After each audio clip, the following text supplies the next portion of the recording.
उपमुख्यमंत्री अजित पवार यांची आज सकाळी भेट घेण्याकरता काही शिक्षक मंडळी या ठिकाणी आलेली आहेत आणि या सर्व शिक्षक मंडळींनी उपमुख्यमंत्री अजित पवार यांची भेट घेतलेली आहे। खरं तर यांच्या अनेक समस्या आहेत। गेल्या अनेक वर्षांपासून हे मंडळी जे आहेत ते सातत्यानं वेगवेगळ्या नेत्यांची भेट घेतात आहे, कारण की राज्यामध्ये शासकीय शिक्षकांची भरती जी आहे ती गेल्या काही वर्षांपासून झालेलीच नाही आहे। त्यामुळे मोठ्या प्रमाणात शासकीय शिक्षकांची पदं जी आहेत ती जवळपास रिक्त आहेत, परंतु त्या ठिकाणी कंत्राटी कामगारांवरती शिक्षकांना घेतलं जातं आणि ते कंत्राटी कामगार कोणत्याच पद्धतीची परीक्षा न देता विद्यार्थ्यांना शिकवायला येतात। हे शिक्षक मात्र सीईटीची परीक्षा देतात आणि उत्तीर्ण होतात आणि त्याच्यानंतर देखील त्यांना कामाला घेतलं जात नाहीये, त्याची जाहिरात निघाली जात नाहीये या परीक्षाच्या संदर्भात। तर हेच सगळे शिक्षक याच मागण्यांकरता उपमुख्यमंत्र्यांची तुम्ही आज भेट घेतलेली आहे। उपमुख्यमंत्र्यांकडनं काय सांगण्यात आलं तुषार देशमुखजी?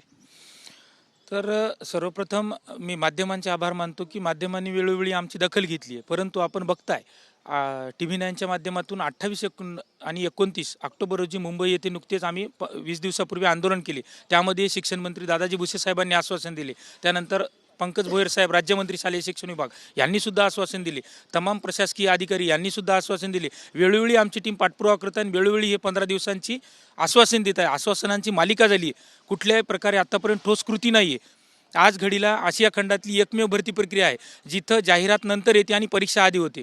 आज घडीला 4.5 महिन्यांचा कालावधी उलटून गेलाय, फक्त नोंदणी प्रक्रिया सुरू झाली नाहीये।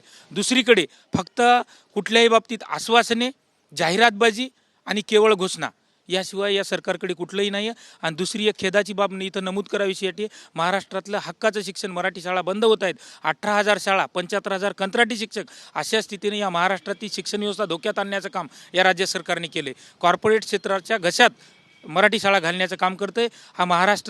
ही महाराष्ट्राची अस्मिता आहे। मराठी शाळा आणि मराठी भाषा ती जर पुस्तकातच उरली तर उद्या महाराष्ट्र हा खपून घेणार नाही। यांना सडेतोड उत्तर दिल्याशिवाय आता कुणी शांत बसणार नाही।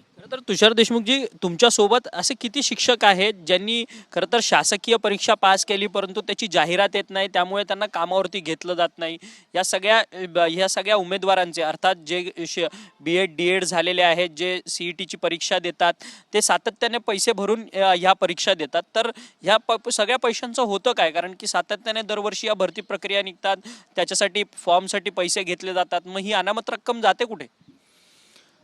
एकमेव महाराष्ट्र सरकारने आणि किंवा या सरकारने तरी मला जाणीवपूर्वक इथं नमूद करू इच्छितो की यांनी प्रत्येक विभाग महसूल असेल, तलाठी असेल, पशुसंवर्धन असेल, DMER असेल, इव्हन ऑल आणि शिक्षक भरतीसारखा महत्त्वाचा विषय असेल, महसूल गोळा करण्याचाच उद्योग उभारला आहे। यातून बेरोजगारांना किंवा महाराष्ट्रातल्या जनतेला कुठलाही फायदा नाही आहे। आत्तापर्यंत या शिक्षक भरतीमध्ये प्रामुख्यानं 2,11,000 मुलं अभियोग्यता, बुद्धिमत्ता चाचणी, TET, CTET ह्या तिन्ही परीक्षा उत्तीर्ण असलेले उमेदवार आहेत। आणि तुम्ही बघताय सगळेजण, कालचाच अधिवेशनात मुद्दा गाजला आहे, विविध आमदारांनी सभागृहाच्या पटलावर विषय ठेवला आहे। 75,000 कंत्राटी शिक्षक आहेत, याचाच अर्थ राज्यामध्ये 75,000 रिक्त पदे आहेत। मग ही सर्व मुले राज्यातली 2,11,000 पात्र मुले आहेत, तर यांना पात्र मुलांना बेरोजगारांच्या न्याय देऊन, यांना शिक्षक म्हणून नियुक्ती देऊन महाराष्ट्रातल्या तमाम लाखो विद्यार्थ्यांना परिपूर्ण आणि गुणवत्तापूर्ण शिक्षण द्यायला कुठली अडचण निर्माण होतीये? तर हे सगळे शिक्षक आहेत, आता ह्यांनी परीक्षा दिल्या, DEd BEd केलं आणि त्याच्यानंतर सरकारची देखील परीक्षा उत्तीर्ण झाले, तरी देखील या सगळ्या ज्या काही नोकरीच्या जाहिराती येत नाही आहेत, या सगळ्या संदर्भात काय करता? किती वर्षांपासून ही CET तुम्ही देताय आणि BEd DEd तुम्ही कधी केलं? आता माझं DEd 2005ला झालेलं आहे आणि BEd 2010ला झालेलं आहे। मी त्याच्यानंतर एवढ्या मोठ्या परीक्षा दिल्या, म्हणजे 2008 पासून TET झाली, पहिले CET झाली, नंतर 2010ला CET झाली आणि प्रत्येक वेळेस काय व्हायचं, 1 किंवा 2 मार्काने माझा नंबर जायचा। त्याच्यानंतर 2012ला TET पात्र झाली, त्याच्यानंतर TET मी 2-3 वेळेस पास आहे आणि CTET केंद्राची 2 वेळेस पास आहे। तर आतापर्यंत गेल्या 12 वर्षात जवळपास 5 परीक्षा पास आहे TETच्या आणि CTETच्या, आणि त्याच्यानंतर TET 3 वेळेस झाली। तिन्ही वेळेस असं झालं की 1 किंवा 2 मार्काने, समजा आपल्या प्रवर्गानुसार समजा मला 1 किंवा 2 मार्कानुसार माझा नंबर लागला नाही, पण त्या ह्याच्यानुसार आता मला लग्न झाल्यामुळं किंवा माझा लहान भाऊ अपंग असल्यामुळं मला काही गोष्टी करणं प्राप्त होतं की त्याच्यामुळे मी सध्या शेती करतोय आणि घरचे म्हणजे माझी बायको जी आहे ती रानामध्ये काम करते आणि दुसऱ्याची तब्येतसुद्धा खुरपायला जाते। अशी परिस्थिती आज झालेली, कारण घर तर चालवावं लागेल लेकरासाठी। आणि आता मागच्या वर्षीच माझी जिल्हा मराठा अहिल्यानगरला म्हणजे निवड झाली, पण तिथल्या संस्थेने असं केलं की आम्ही 264 शिक्षक असे आहेत की निवड होऊन सुद्धा आम्हाला जॉईनिंग दिलेलं नाही आहे। आता सध्या काय व्यवसाय काय करता की नोकरी काय करता? कारण की घर चालवणं महत्वाचं असतं. आता तुम्ही परीक्षा पास झालात, नोकरी नाही दिली तुम्हाला सरकारने, मग त्याच्यानंतर आता उदरनिर्वाहासाठी काय? उदरनिर्वाहासाठी सध्या आता शेती दिवसभर काय करतो मी, खाजगी शाळेवर 5,000वर काम करतोय, खाजगी शाळेवर. आणि त्याच्यानंतर ते तेवढ्यात माझं घर काय चालत नाही. समजा आजच्या घरीत 5,000 तर किराण्यालाच पुरत नाही, तर 6 लोक आहेत माझ्याकडे. तर आता मला नंतर मग काय करावं लागतं, शेतीमध्ये जावं लागतं आणि माझ्या बायकोला सुद्धा शेतीमध्ये दुसऱ्या जिथं कामाला जावं लागतं. तर दादा तू कुठून आलास आणि तू कधी टी ही सगळी पास झाली आणि त्याच्यानंतर तुला कधी का तू आता काय करतोस उदरनिर्वाहासाठी? कारण की तुम्हाला तर नोकरी तर नाहीये, शासनाने तुम्हाला नोकरी सुद्धा दिली नाही. बरं 2015मध्ये पास झालेलो मी TET आणि आता 25मध्ये सर मी एक्झाम दिली. आज महाराष्ट्रामध्ये एवढ्या जागा खाली असताना पण जर हे सरकार भरत नसेल तर आमच्यावर चांगला मोठा अन्याय होत आहे सध्याच्या कंडिशनमध्ये. आज एवढी बेरोजगारी आपल्या महाराष्ट्रामध्ये की आज UP बिहारला पण मागं पाडत आहे सध्या कंडिशन. आज पहिले आपण असा काळ होता 2014च्या पहिले की UP बिहार इथं सर्वात जास्त बेरोजगारी असायची. आज आपला महाराष्ट्र टॉपवर येत आहे सध्या बेरोजगारीमध्ये. प्रत्येक विभागामध्ये जागा असताना तरी हे जागा भरत नाही आहेत. तर हे अन्याय होत आहे आमच्यावर, चांगल्या प्रकारचा अन्याय होत आहे. खरं तर किती शिक्षकांच्या अशा जागा रिक्त आहेत शासकीय की ते भरल्या जाऊ शकतात, परंतु सरकार भरत नाहीये सध्या. त्याची काय तुमच्याकडे आकडेवारी आहे? आकडेवारी आहे दादा. बघा आता विधान भवनामध्ये मान्य केलेली आकडेवारी आहे, 75,000 कंत्राटी शिक्षक काम करत आहेत. जिल्हा परिषदेमध्ये 15,000 प्लस जागा खाली आहेत आणि पूर्ण आश्रमशाळा, समाज कल्याणच्या शाळा आणि खाजगी शाळा या विना अनुदानित आणि अनुदानित या सर्व मिळून 40,000पेक्षा जास्त मंजूर पदे रिक्त आहेत. जे मंजूर पदे आहेत ती सुद्धा रिक्त भरली गेली नाहीत.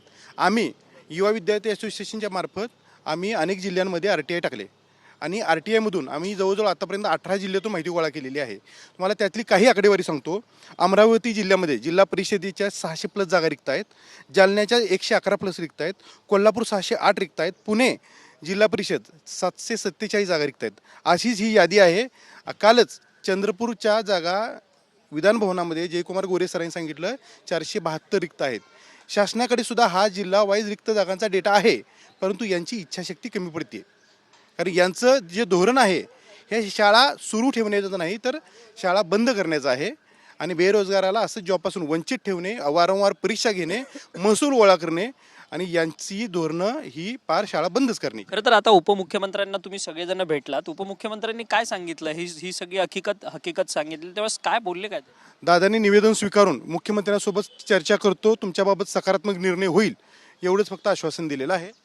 खरं तर दादा तू कुठून आलास आणि कधी ही संपूर्ण TET पास केली आणि आता सध्या उदरनिर्वाहासाठी काय करतो? मी 2014मध्ये DED केलं, 16मध्ये TET पास आहे आणि आता 2026ची TIT दिली आहे, ते पण पास आहे.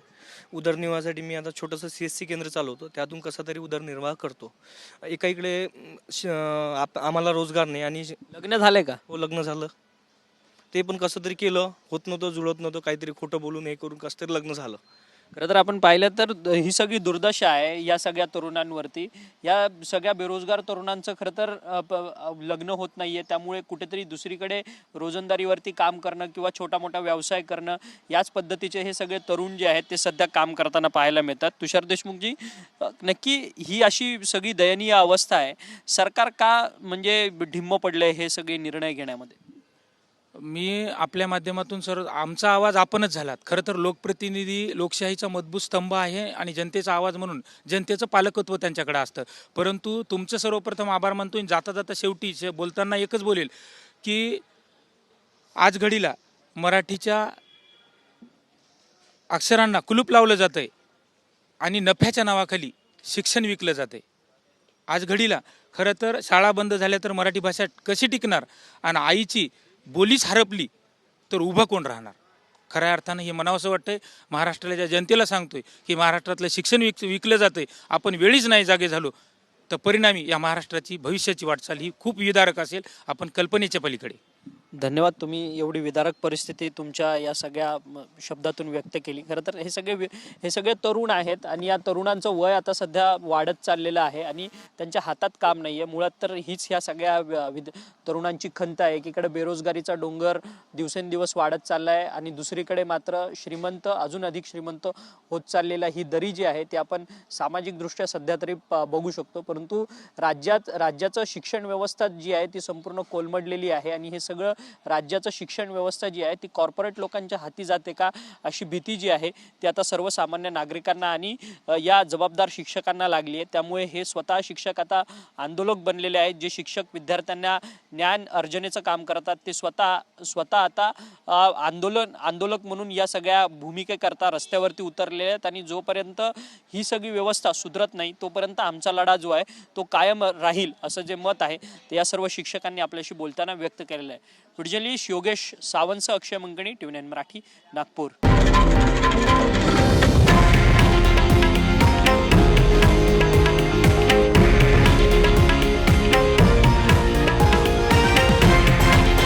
हे आहे देशातील नंबर 1 न्यूज नेटवर्क आणि आपण पाहत आहात TV9 मराठी, एकमेव.